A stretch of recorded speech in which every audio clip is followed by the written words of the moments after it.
Is there a light now? No. Okay. All right. But anyway, this was my early teens, and I was down at the ranch, and Grandpa was carrying me around on all his business, and we stopped at the convenience store in Sunsites, and that's about all there was in Sunsites back then. And he sent me in to get a 6-pack of Pepsi. And I went in, and I didn't know anybody. I was kind of shy at that point. And I saw that the 6-pack cans were much cheaper than the bottles. And back then, it wasn't those cheap plastic bottles. They were nice Pepsi bottles, the ones that you could refill and take back to the store. But they were expensive because there was a deposit on them. So I thought I was doing Grandpa a favor. And I bought a 6-pack of Pepsi cans. And I was so proud of them. And I brought them out to the truck, and I shoved them in the truck, and I sat down, and he just said, I don't want that. I want bottles of Pepsi. And I just, want me to take them back? Yeah.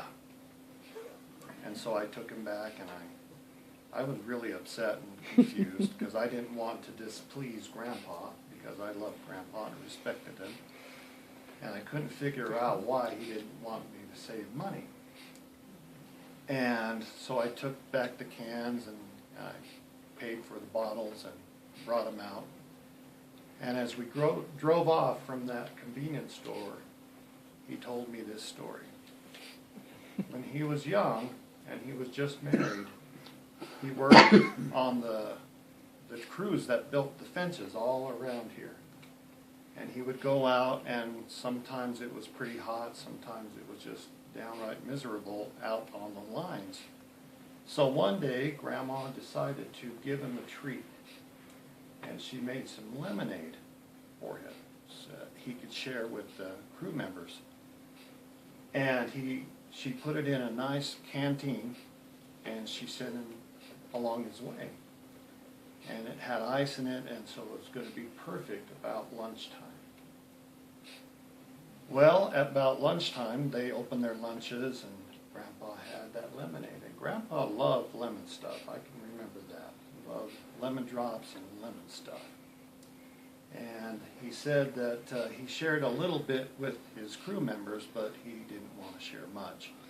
And he drank all that lemonade, and he was just so happy. It was just the perfect thing. Well, what they didn't realize is the canteen that was containing the lemonade had some lead in it. And the lemonade had leached out the lead that was in the canteen. And Grandpa got really sick. He didn't realize what it was until they got him home, and it was lead poisoning. And he got better, and he forgave Grandma. Told me that specifically. He forgave Grandma. But he could not bring himself to drink anything out of a can again.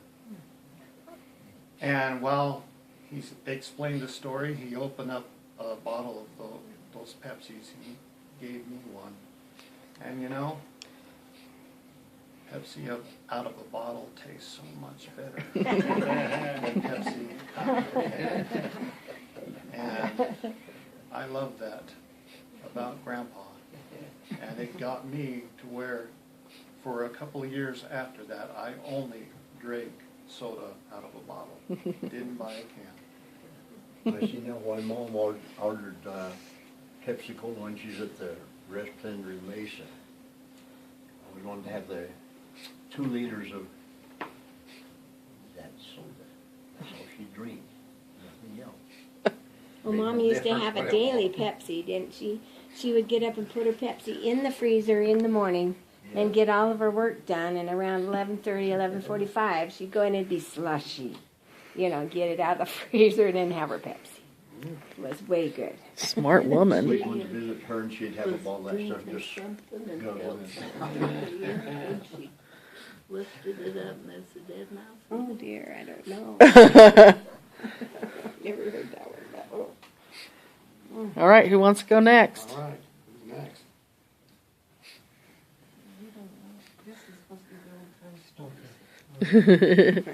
That's okay. You know, your dad used to chew on his tongue when you get excited. Yeah. Side his mouth and chew on that thing. Well, years ago, they used to have people that they brought in town had a cow. They'd start way up the other side of the schoolhouse, and one or two kids have 2 or 3 cows, and they come down through, and by the time they got down to the church, there'd be 15 or 20 cows, milk cows, going down to the pasture. As you go off the hill and there's toward Springerville, off on the left, we put in that pasture after school, or during the summertime, go back and get them back. One day, going down through there, and over by where the parking lot is, north of State Center now, used to be a tennis court there. And Phil was going along there, and Jimmy McGinnis was coming down there with an old truck, and none of the Whiteys ever had brakes on their trucks at all. Made no difference what it was. But Jimmy had a load of lumber coming down that road, and the cows were in the middle of the road. Well, Jim had to take the side of the road to get around them and get around the cows and the kids. Well, Phil saw that truck coming, and he took off and tried to outrun it. It hit him and knocked him 50 or 20 feet. It's like he didn't run over him. All I can remember was that face of his and his tongue sticking out and just chewing on the thing. Scared to death, though. It's totally like the old truck, just a small, short one, but it made no difference. No brakes on any of those things. With lumber. So Phil didn't get Laverne, hurt were you much? with us that I day? think I was helping with the cow. He went off the side. Oh, I can see it was him coming down there. Just, Well, obviously, tongue just, working like crazy. obviously Laverle had the good sense to not try and route run that truck. You want me to tell you the one on your dad that I got? Yes. We were coming from school one day. We had for some reason, we had 2 bicycles. We had the old one that Carl Eager gave us or something. We called it Old Greasy. And then at Christmas, Dad bought a bike for some of us. We called it the new bike. For some reason, him and I were riding down Butler there, right about where her dad used to live, just before Hobson owned that place then. Just before the ditch. Now, for some reason, Phil was riding. I was the driver, and he was riding. You know how you do side saddle? You sit on the bar, and your legs off on one side.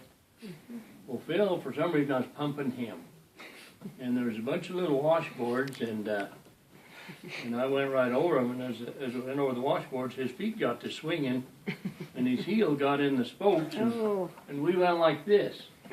We just went head over heels and hit the ground, and old Phil, he came around, he grabbed me, had his tongue wallowing, he was beating on my elbow, on my shoulder. I said, "Why did you do that?" And I just instant, I hit the washboards, and he was one that let his heels get in. And I think there was a little skin knocked off here and there, but he had, "How'd you do that tongue, Ross?" Like this. But he was really a pound on me. It wouldn't come all the way out, just chew on the side, on the corner of it. Yeah. Well, I think I ripped the heel off his shoe, if I remember right. What kind of a little car did he have when I was a kid? He had some kind of a little old vehicle that didn't have a top on it or anything, and it was just open air. And what kind of car was it? Do you guys remember what he had? Because you guys were quite a bit older than me. So he must have come home from the army or something. He was going to take me to school one day. Hopped in that car with him. I thought it was so cool. And, we lived in that Llewellyn Lund house. So it was right on Main Street. It's right across from Bank of the West, where you guys know that house. I mean, that high school was 2 blocks away. So What year would that have been? 60, 61. Was he off his I think mission? Probably off 51 his would be mission. after 51, yeah. Yeah. Anyway, we went He was in good. the Army in about 53 53 or 54, didn't he? I think. Yeah. Now, he lived with us in Mesa, and when he left Mesa, he bought a little Chevrolet, and he had it, went to Earl Scheib, and he had That him black just, one, a 53 or 54. I think there's an old yellow one, and I think he Chevy. painted it pure black. Yes, and it used to drive, and every time you shifted it a second, it honked. Because I was driving it to Riverside with my girlfriend, and we were trying to avoid picking up the wrong kind of boys. Yeah. But you'd go and shift in second, beep, beep. That sounds like So your car, we were Barbara. picking up all Your kinds of the steering wrong column people. On the steering column. It was on the column, yeah. But anyway, this little car that he had, I don't know, it was some old vehicle. You know, one of those, I don't know, model somethings or others. We made the first corner there by Geneva, and it's just barely. And on the second corner, the wheel came off. bam, bam, bam. So it wasn't a real classy arrival. It was still Did he tell you guys about living in Mesa for a while? Well, you went to Well, college. This was when I was still in the Way first or before. second